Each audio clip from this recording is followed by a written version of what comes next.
So essentially, we look at CTOs and then say, okay, we have different approaches of opening up vessels. So you have anti-grade wire escalation, you have retrograde wire escalation, you have anti-grade dissection reentry, and retrograde dissection reentry. And hybrid was an attempt to standardize, protocolize the whole thing and see how do we make this process and the four different approaches, how do we get to it in a systematic manner?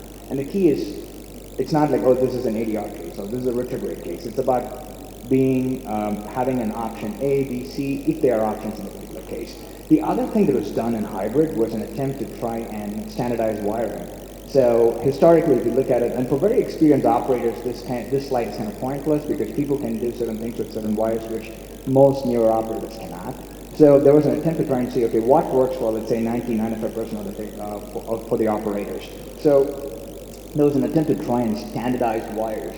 Why? Because you can teach newer operators. The learning curve is not as steep. It helps manage inventory better and obviously helps with the efficiency of the procedure. And why did we need this? Because complex anatomy needs multiple options. And however good you are with wiring, I know this is a busy slide, but in essence what this slide shows is this.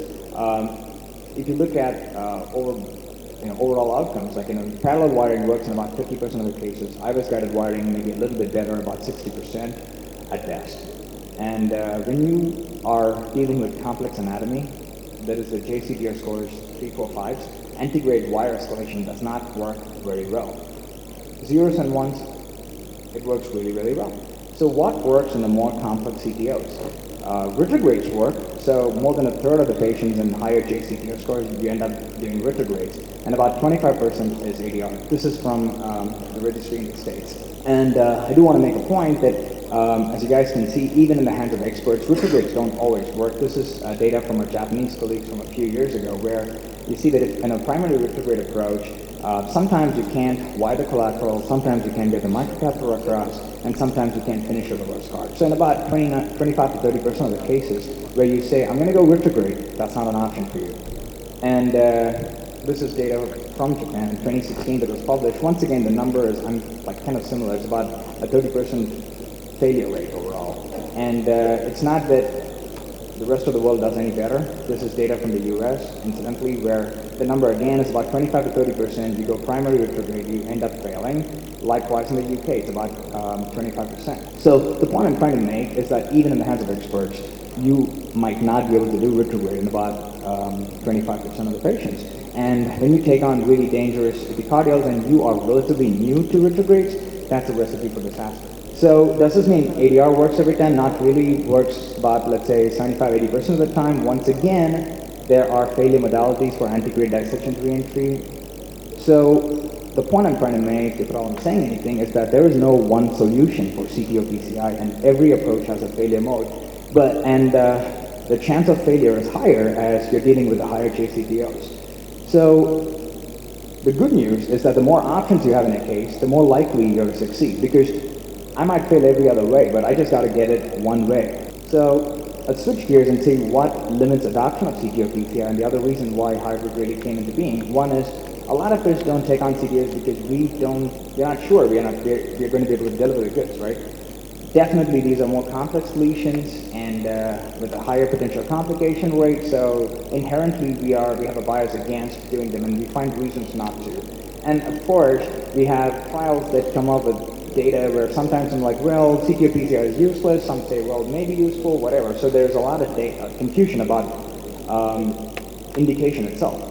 In any case, there are patients that we all know have CTOs and are very symptomatic on good medical therapy where indication is not an issue. So how do we come up with a solution for these? And there are multiple ways of learning CTOs. You can end up, if for some reason you end up doing 2,000 CTOs on your own, you're somehow going to get good at it. It just happens.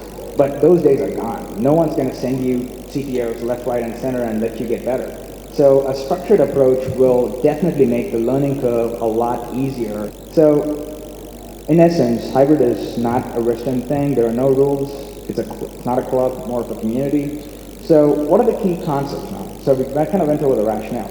Don't do ad hoc CTOs. If you have prior attempts or prior forms, please study them. And then really this is the money, right? So there are 4 cardinal questions for hybrid. 1, do you know where the proximal cap is? So that's the first thing. So how do you operationalize this question? If you are confident of taking a stiff wire like your Conquest Pro 12 and a microcatheter and sticking into what you believe is the proximal cap, then it's not ambiguous to you. If you're not sure, then it's ambiguous. Second question, how is the reentry zone? A good reentry zone is defined by 2 criteria, essentially. 1, you don't want it at a bifurcation, and secondly, you want it to be relatively disease-free. Number 3, interventional collaterals.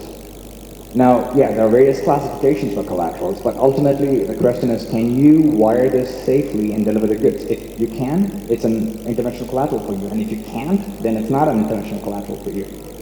And the 4th question is, how long is the lesion? And it's kind of an arbitrary number that came up actually from data from Japan, but is it a long lesion or is it not a long lesion? Questions are going to help you determine strategy.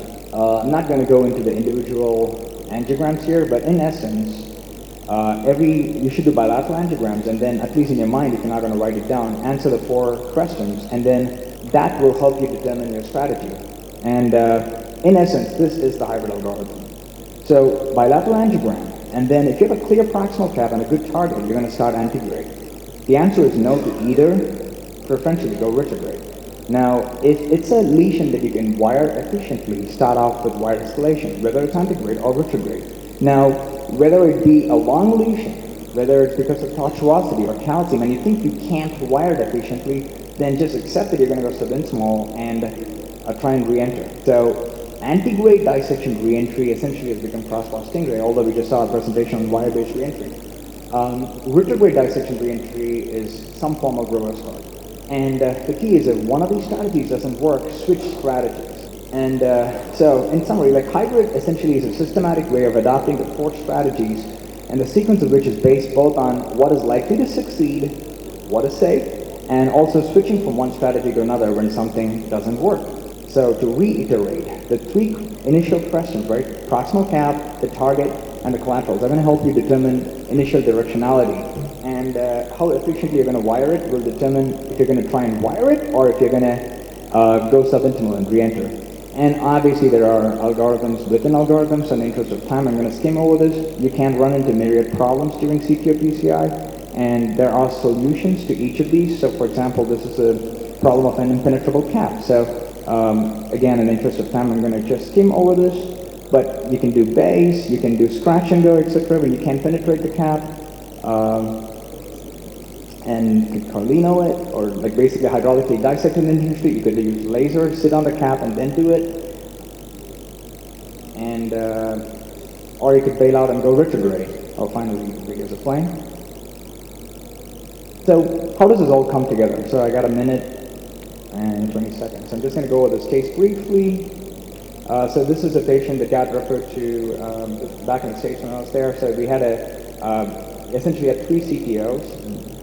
So you have a CERC CTO, RCA CTO, and LAD CTO. And this patient was turned on for surgery in 2 hospitals, one at the outside and also in our place. So it was done on the impella because the patient had really low EF and all myocardial territories were viable. So initial attempt, RCA wire didn't work, but we had a great retrograde option, so ended up doing it retrograde, ended up being a straightforward retrograde wire escalation.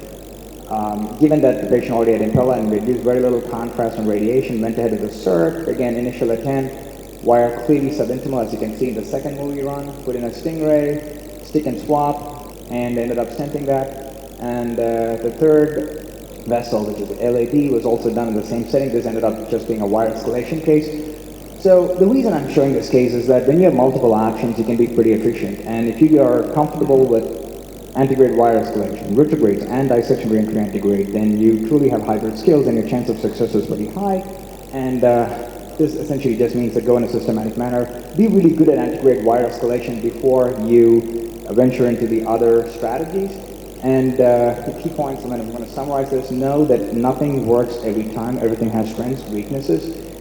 Get comfortable and familiar with various choices that you have. Don't get stuck into any one device or saying, okay, this is the best microcatheter. There is no perfect solution for everything in CTO PCI. And The other, I think, fundamental concept is that we don't really try and stay intraluminal all the time. We want to stay in the vessel architecture, and doesn't really matter if you're true lumen or not, because we have reproducible and ways of re-entering the true lumen.